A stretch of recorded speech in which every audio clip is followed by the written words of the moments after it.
নমস্কার, সবাই কেমন আছেন? আজ আবারও নতুন একটি ভ্লগ নিয়ে আমি অরিজিতা আপনাদের সামনে হাজির হলাম। আশা করছি আপনারা সকলেই খুব ভালো আছেন, সুস্থ আছেন, আর আমরাও আপনাদের ভালোবাসা আশীর্বাদে খুব ভালো আছি। আজ একটা রানিং ডে সকাল, আর সন্দীপন এখন সকালে চলে গেছে। অনেক তাড়াতাড়ি ঘুম থেকে ওঠা হয় আমাদের, আর বিদেশ জীবনে সমস্ত কাজই খুব রুটিন মাফিক করতে হয়, নয়তো দেখা যায় দিনের শেষে বহু কাজ বাকি রয়ে গেছে। তাই সকালবেলা উঠেই ওকে সকালবেলা ওর অফিসের টিফিন গুছিয়ে দিয়ে এবং সকালবেলা ওকে ওর ব্রেকফাস্ট কমপ্লিট করিয়ে দিয়ে ও তো এখন অফিস বেরিয়ে গেছে, আর তারই ফাঁকে আমি 1 কাপ গ্রিন টিও খেয়ে নিয়েছি। তাই আজকে না ওয়েদারটা খুব একটা ভালো নয়, বাইরে একদমই রোদ্দুর ওঠেনি। তাই ভাবলাম যে দুধ আর বিস্কিটই প্রতিদিন সকালে আমি খেয়ে থাকি, ভাবলাম ওই দুধটা দিয়েই আজ একটু হালকা করে টি ব্যাগ দিয়ে চা বানাই। এই টি ব্যাগগুলো ইন্ডিয়ান স্টোর থেকে নিয়ে এসেছিলাম। এগুলো হচ্ছে জিঞ্জার ফ্লেভারের টাটা টিয়ের টি, কিন্তু খুব একটা না ভালো গন্ধ না। এর আগে মশলা টিটা নিয়ে এসেছিলাম, মশলা টিটা খুব ভালো খেতে ছিল। আর দেখুন বাইরের ওয়েদারটা, এখন বাজে প্রায় সকাল 8টা 15-র মতন, রোদ্দুরের দেখা তো নেই, নামেই গরমকাল, বাইরে অসম্ভব ঠান্ডা হাওয়া, আর সেরকমই হাড় কাঁপানো ঠান্ডা। বাইরের টেম্পারেচার বলছে এখন 12 ডিগ্রির মতন তাপমাত্রা। তবে দেখা যাক, এখনও জুলাই আর অগাস্ট 2টো মাস বাকি আছে। সেই 2টো মাসের মধ্যে যদি একটু গরমটা পড়ে, টেম্পারেচারটা একটু বাড়ে, তাহলে অন্তত কিছু জায়গায় ঘুরতে যেতে পারবো। আর এদিকে কথা বলতে বলতে চাটাও হয়ে এসছে। দেশ থেকে আমার মা আমাকে টাটা টি গোল্ডের প্যাকেট পাঠিয়েছিল, কিন্তু সেটা প্রায় শেষের পথে। এরপরে যখন পুজোর আগে আমার মা পার্সেল পাঠাবে, তখন বলে দিলে আবার একটা বড় টাটা টি গোল্ডের প্যাকেট পাঠিয়ে দেবে। আসলে কি বলুন তো, এখানকার দোকানগুলোতে না চা পাওয়া যায়, কিন্তু সেই চাগুলো না খুব একটা ভালো হয় না। সবই বেশিরভাগ ওই আপনার টি ব্যাগের মধ্যে করেই বিক্রি হয়। এমনি চাও পাওয়া যায়, কিন্তু টাটা টি গোল্ডের প্যাকেটটা আমি দেখতে পেয়েছিলাম, কিন্তু এতটাই দাম, আমাদের দেশে ওর চেয়ে বড় প্যাকেটের দাম অনেকটা কম। সেই জন্য অপেক্ষা করছি, মা পার্সেল পাঠালেই তখন বলবো। চলুন এখন এই চাটা খেয়ে নিই, কারণ চাটা খেয়ে নিয়ে আজ বেশ কিছু কাজ আছে। আজ আর আমার ইউনিভার্সিটি যাওয়ার নেই, তবে বাড়িতে বসেই বেশ কিছু কাজকর্ম আমার বাকি আছে, সেগুলোই আজকে কমপ্লিট করব। তার আগে এই গরম গরম দুধের চা আর সাথে একটা সিসেম বিস্কিট। এখানকার দোকানগুলোতে চিনি ছাড়া, নুন ছাড়া, কোনো রকম কোনো স্বাদ ছাড়া এই বিস্কিট খুব পাওয়া যায়, যেগুলো খুব হেলদি হয়। এটাই আমি খেয়ে থাকি সকালে। আর কালকে সন্দীপন আলু নিয়ে এসেছিল, হালকা একটু মাটি ছিল, নতুন আলুর মতন ধুয়ে আর ঝুড়িতে রেখে দিয়েছিলাম। এটা শুকনো হয়ে গেলে আবারও প্যাকেটে গুছিয়ে তুলে রাখবো। চলুন এখন চাটা খেয়ে নিই। সকালবেলা এরকম বিচ্ছিরি মার্কা ঠান্ডা ঠান্ডা ওয়েদার, এরকম 1 কাপ দুধের চা খেলে যেন এনার্জিটা অনেক বেশি বুস্ট আপ হয়ে যায়। চাটা খেয়ে সকালবেলা স্নান টান করে ঠাকুরকে পুজো দিয়ে এখন চলে এসেছি একটু ব্রেকফাস্ট করব। আসলে সকালবেলার খাবার দাবারগুলো বা সারা দিনের খাবার দাবারটা আমি খুব টাইমে খাওয়ার চেষ্টা করি। এখন বাজে সকাল 9:45, মোটামুটি এই ব্রেকফাস্টটা বানাতে বানাতে আমার টাইম লাগবে 10টার মতো, আর তারপরে নিয়ে খেতে বসে পড়বো। আজকের ব্রেকফাস্ট খুবই সিম্পল। সন্দীপনকেও দিয়েছিলাম একটা আলু সেদ্ধ করে, তার মধ্যে একটু ভাজা জিরের গুঁড়ো আর একটু নুন দিয়ে জাস্ট আলুটা চটকে নিয়েছিলাম। আর আমিও এখন আমার এই ব্রেডের মধ্যে অল্প একটু বাটার লাগিয়ে আর এই আলুর পুরটা দিয়ে আরেকটা ব্রেড দিয়ে চাপা দিয়ে কড়াইয়ে অল্প বাটার দিয়ে একটু সেঁকে নেব, ব্যাস। এটাই আজ আমার সকালের ব্রেকফাস্ট। আর সাথে বেশ কিছু রকমের বেরি জাতীয় ফ্রুটস নিয়ে এসেছিলাম বাজার থেকে, সেগুলোই সাথে নিয়ে নেব। ফ্রুট জুসও আছে, অরেঞ্জ জুস। আজ আর অরেঞ্জ জুসটা খাবো না। তবে এই টিফিনটা বানাতে বানাতে এখন আমার সবচেয়ে বড় কাজ হচ্ছে আমার মায়ের সাথে কথা বলা, কারণ সারা দিনের মধ্যে এই সময়টাই আমি হাতে পাই যখন মায়ের সাথে একটু আমার কথা হয় অনেকক্ষণ সময়। তারপরে তো টাইমটা যেহেতু এখানের সাথে ম্যাচ করে না আমাদের দেশে, সেই জন্য আর অন্যান্য সময়গুলোতে মাও ব্যস্ত থাকে, আমিও থাকি, আর কথা বলা হয়ে ওঠে না সেভাবে। আর এই যে গ্যাসের আঁচটা কমিয়ে রেখে একটু দীর্ঘ সময় ধরে একটু ধীরে সুস্থে সেঁকে নিলে পাউরুটিটা উপর থেকে বেশ একটু ক্রিস্পি হয়ে যায়, খেতে খুব ভালো লাগে। আমার স্যান্ডউইচ মেকার নেই, স্যান্ডউইচ মেকার থাকলে এটা হয়তো আর করতে হতো না। তবে পাউরুটিটা এইভাবে খেতে একটু অসুবিধাই হয়, তাই মাঝখান থেকে একটু দুভাগে কেটে নেব। এরকমভাবে স্যান্ডউইচ আপনারা আর কে কে বানিয়ে খান অবশ্যই কিন্তু কমেন্ট করে জানাতে ভুলবেন না। তবে আমি আলু সেদ্ধ দিয়ে স্যান্ডউইচটা কম বানাই, আলু ভাজা দিয়ে স্যান্ডউইচটা খেতে বেশি ভালো লাগে। ওটা আমার শাশুড়ি মা দেখেছি খুব ভালো বানায়, মাঝখানে শসা, পেঁয়াজ, টমেটো এগুলোও দেয়। আমি আর এত হেভি করে খেলাম না, জাস্ট একটু হালকা আলু সেদ্ধ দিয়ে খেয়ে নেব। আর সকালের দিকে এই ফ্রুটসগুলো নেওয়াটা আমি বেশি প্রেফার করি, তাই সকালবেলায় একটুখানি ফলগুলো খেয়ে নিই।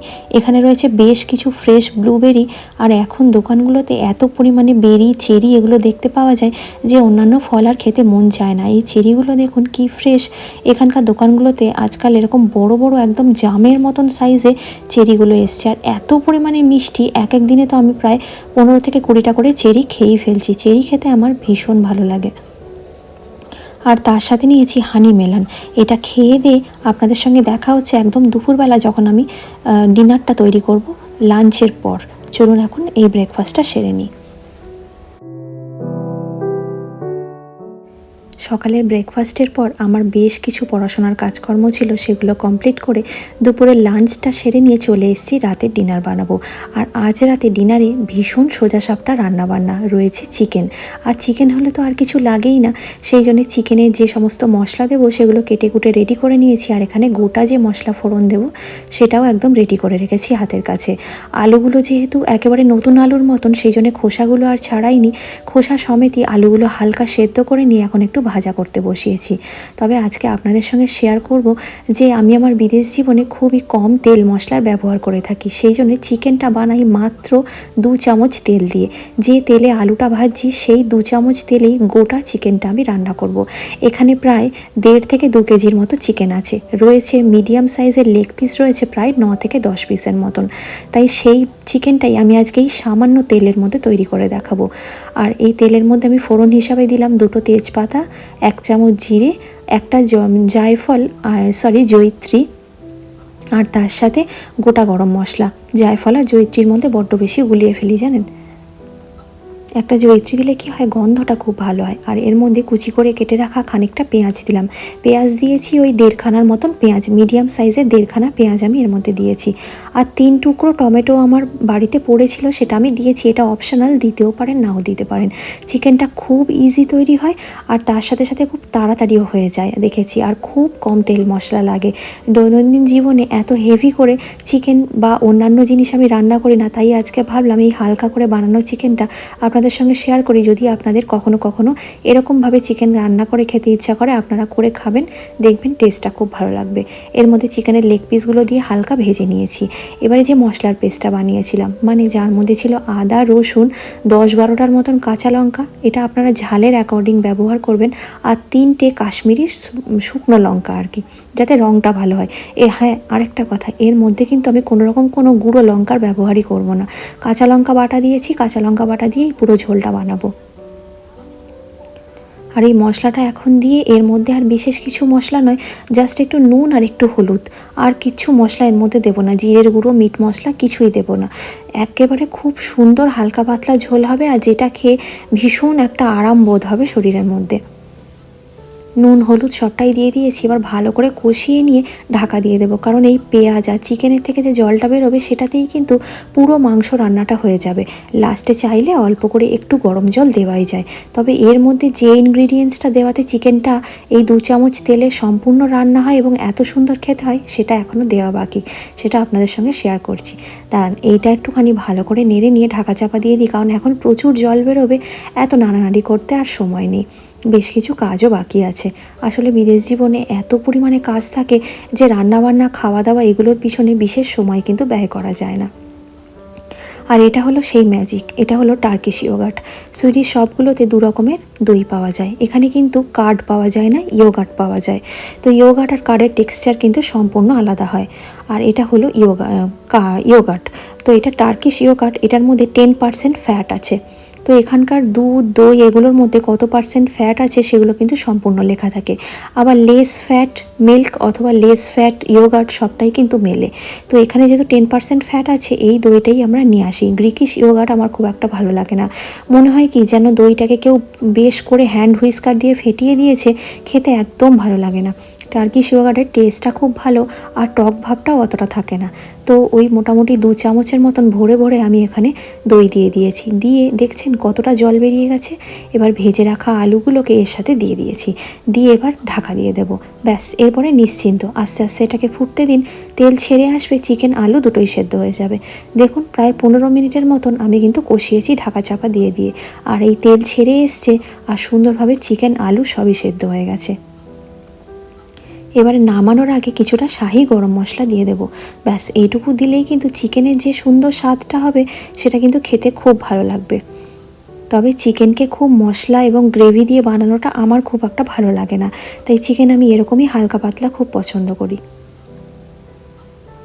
আর এই শাহি গরম মশলাটা আমি একদম এদেশে পাই না জানেন, এই জন্য দেশ থেকেই দুটো বড় বড় শাহি গরম মশলার প্যাকেট নিয়ে এসেছিলাম। আর খুবই সামান্য পরিমাণে তরকারিতে ব্যবহার করি, বিশেষ করে তো এই চিকেনটার মধ্যে দিলে দারুণ সুন্দর একটা গন্ধ হয় আর চিকেনের স্বাদটাও খুব পরিবর্তন হয়। চলুন রান্নাবান্না শেষ, এবার একটু বাজারের দিকে চলে যাই। চলে এসেছি এখন বাস স্টপে, আর শপিং কার্টটা হাতে নিয়ে এসেছি। এত জিনিসপত্র তো হাতে করে বই নিয়ে আসা যায় না, তাই এই দেশে আসার পর এই শপিং কার্টটা আমরা প্রথমে জানতাম না, তারপরে আস্তে আস্তে এই শপিং কার্ট আমরা একটা কিনে নিই। আর এখন বাজার থেকে জিনিসপত্র নিয়ে আসতে খুব একটা অসুবিধা হয় না। দাঁড়িয়ে আছি বাস স্টপে, আর সন্দীপন অফিস থেকে এসে একবারে আমার সাথে যাচ্ছে বাজার করতে। চলুন বাসটা চলে এসছে, বাসে উঠে পড়ি। আর এখন যেহেতু অফিস টাইম, বাসে প্রচণ্ড ভিড়, তাই দেখা হচ্ছে একেবারে দোকানে গিয়ে। আর আমরা বাস ধরে চলে এসেছি এই লিডিল বলে একটি দোকানে। এটা কিন্তু কোনো সুইডিশ শপ নয়। আর এই দোকানটা থেকে প্রচুর পরিমাণে ফলমূল আমরা কিনে নিয়ে যাই। সবজিটা এই দোকানে খুব একটা ভালো নয়। সুইডেনে একটা সমস্যা, কোনো দোকানের ফল ভালো তো কোনো দোকানের সবজি ভালো, কোনো দোকানের চাল ভালো তো আবার কোনো দোকানে অন্যান্য ডিম, ময়দা এসবগুলো ভালো পাওয়া যায়। তাই এই দোকানটায় মেনলি আসা কিন্তু এখান থেকে বিভিন্ন রকমের ফলমূলগুলো নেব বলে। তবে সুইডেনে কিন্তু সারা বছরে এক রকমের আম পাওয়া যায়, সে আমগুলো মারাত্মক টক হয়। এখানকার মানুষ তো স্মুদি বা ফ্রুট স্যালাডের মধ্যে ওই ফলগুলো ব্যবহার করে থাকেন। তাই একটা আম নিলাম আম দিয়ে ডাল খাওয়ার জন্যে। আর এখানে দেখুন কত ফ্রেশ চেরি এসছে, প্রত্যেকটা একদম পরিষ্কার ধুয়ে রাখা, এত সুন্দর, কোনো নোংরা নেই, কিচ্ছু নেই। তাই একটু বেশি করে চেরি নিয়ে নিলাম। চেরি তো আমি ঘুরতে ফিরতে সারাদিনে অনেকই খেয়ে ফেলি। আর এখানকার ফলের সেকশনগুলোতে আপনি এপ্রিকট, তাছাড়াও প্লাম, পিচ, এইরকম সমস্ত রকমের ফ্রুটস কিন্তু পেয়ে যাবেন। পিচগুলো তো আমার দেখলেই লোভ লাগে, কিন্তু পিচ না খুব একটা খেতে ভালো লাগে না জানেন। মাঝখান থেকে কাটলে গন্ধটা ভালো থাকে, কিন্তু কিরকম একটা টক টক ভাব থাকে। আর অ্যাভোকাডো তো প্রচণ্ড ভালো পরিমাণে পাওয়া যায়, তো এই অ্যাভোকাডোটা দেখছিলাম যে যদি ভালো থাকে তাহলে নিয়ে নেব। আর এইগুলো দেখুন, ওই যে প্লামের কথা বললাম, দেখুন কি ফ্রেশ প্লামগুলো, কত বড় বড় সাইজের। এই প্লামগুলো এখন দোকানে পাওয়া যায় বেশ ভালো। সারাটা বছর আঙুর, আনারস, আপেল, খুব ভালো পরিমাণে কমলা লেবু আপনি এখানকার দোকানে পাবেন। আর আজকে চিকেনের ওপর অফার দিচ্ছে, তাই ভাবলাম চিকেনের কাট পিস না নিয়ে গিয়ে গোটা চিকেন নিয়ে যাওয়া যাক, কারণ আমরা বাড়িতে চিকেন কেটেই নিই। আর এখানকার দোকানগুলোতে আপনি আসলে কিছু পান বা না পান, ব্রেডের ভ্যারাইটি বিভিন্ন রকমের পাবেন, যেটা দেখে আপনার মাথা ঘুরে যাওয়ার মতন অবস্থা হবে। কোনটা ছেড়ে কোনটা নেবেন, বিভিন্ন রকমের শেপ আর বিভিন্ন রকমের টেস্ট এখানকার ব্রেডের। তবে এই সমস্ত ব্রেডগুলোর মধ্যে থেকে সবচেয়ে বেশি পছন্দ আমার ভ্যানিলা স্টিক, আর তার সাথে সাথে নেব একটা ওয়ালনাট স্টিক। আর এই দুটো নিয়েই এখন এখান থেকে বিদায় নেব, কারণ ব্রেড অলরেডি আমাদের ঘরে অনেকটাই পরিমাণে রয়েছে। এখানকার ব্রেড আর নিয়ে যাব না। ওই আমার জন্য একটা ওয়ালনাট স্টিক আর সন্দীপনের জন্য একটা ভ্যানিলা স্টিক, ব্যাস এই দুটো ব্রেড এখান থেকে নিয়ে নিলাম। বাড়িতে গিয়ে একটু খিদে পেয়ে গেছে, অনেকক্ষণ আগে লাঞ্চ করেছি তো, এটাই এখন একটু খেয়ে নেব। দেখছেন কত রকমের ব্রেড, ভিতরে আবার চকলেটের ফিলিংও থাকে, খেতে আমার খুব একটা ভালো লাগে না। আর এইটা হলো দুধের সেকশন, এখানে আপনি বিভিন্ন রকমের দুধ পাবেন। পড়ে পড়ে দেখতে গেলে মাথা খারাপ হয়ে যাবে। কোনো দুধ হচ্ছে কফি খাওয়ার জন্যে, কোনো দুধ হচ্ছে আপনি গরম না করে না ফুটিয়ে খেয়ে নিন, কারণ ওটা ফোটানোই রয়েছে। কোনো দুধ রয়েছে একদম লেস ফ্যাট, কোনো দুধের মধ্যে 3% ফ্যাট। আর এটা হলো দইয়ের সেকশন, এখান থেকে আপনি হেন কোনো রকমের ফ্লেভার নেই যেটা দই পাবেন না।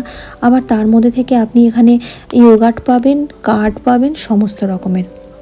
আর এটা হলো আপনার টুনা মাছের ফিলে। ওই টুনা মাছ দিয়ে আমি একটু বড়া বানাই, ওই জন্যই টুনা মাছের ক্যান নিয়ে যাই। এর মধ্যে টুনা অলিভ অয়েল সমেত থাকে। আর এই দোকানে দেখুন বাসমতি চালও পাওয়া যায়, তবে এই চাল খেতে কিন্তু একদমই ভালো নয়। এইগুলো না খুব স্টিকি স্টিকি টাইপের হয়। এখানকার মানুষ তো ভাতের পরিমাণটা কম খান, কিন্তু ওই জাপানিজরা যেরকম রাইস খায় না, ওগুলোকে বলা হয় জ্যাসমিন রাইস। ওই জাপানিজরা কাঠির মধ্যে করে তুলে তুলে খায়, এই যে সেই হলো জ্যাসমিন রাইস। আর তাছাড়া একটু না ভাতের মধ্যে হালকা সেন্ট থাকে। তো সন্দীপন একবার নিয়ে এসেছিলো, খেতে খুব একটা ভালো লাগেনি। আমরা প্রতিদিন যে চালের ভাত খেতে অভ্যস্ত, সেই চালের সাথে এগুলোর একেবারেই মিল নেই। এগুলো আপনি এখানকার দোকানেই পাবেন। আবার কোনো কোনো রাইস তো রয়েছে আগে থেকে বয়েল করাই রয়েছে, জলে ফেললেই সেদ্ধ হয়ে যাবে। চলুন এখন বিল করে বাড়ির পথে রওনা দিই, কারণ প্রায় সন্ধ্যে 6টা। আর এসে খানিকটা ওই বিটকে একটুখানি কুড়ে নিয়ে, আর ছোট ছোট বড়ি দেশ থেকে নিয়ে এসেছিলাম, সেটা দিয়ে কাঁচা লঙ্কা কালো জিরে দিয়ে একটু ভাজা করেছি, আর গরম গরম ভাত বানিয়েছি। আজকে ডিনারটা করতে অনেকটাই দেরি হয়ে গেল। অন্যান্য দিন আমরা 8টার মধ্যে ডিনারটা কমপ্লিট করার চেষ্টা করি, আজকে বেজে গেছে 8:30। আর এখানে কিছু শসার টুকরো আর লেবু নিয়ে নিয়েছি, কারণ রয়েছে চিকেনের গরম গরম ঝোল। বাইরেটা বেশ ভালো ঠান্ডা এখনও। চলুন গরম গরম ভাতটা তাড়াতাড়ি খেতে বসে পড়ি, কারণ ভাতটা ঠান্ডা হলে আর ভালো লাগবে না। চলুন তাহলে। এই ছিল আমার দৈনন্দিন জীবনের ছোট্ট একটা ব্লগ। যদি ব্লগটি আপনাদের কিছু অংশ ভালো লেগে থাকে অবশ্যই লাইক, কমেন্ট আর আমার চ্যানেলটি সাবস্ক্রাইব করবেন।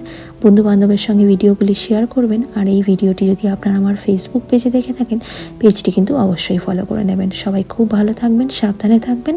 আমি খুব তাড়াতাড়ি ফিরে আসবো নতুন আরও একটি সুন্দর ব্লগের সঙ্গে। ততক্ষণের জন্য বিদায় নিলাম।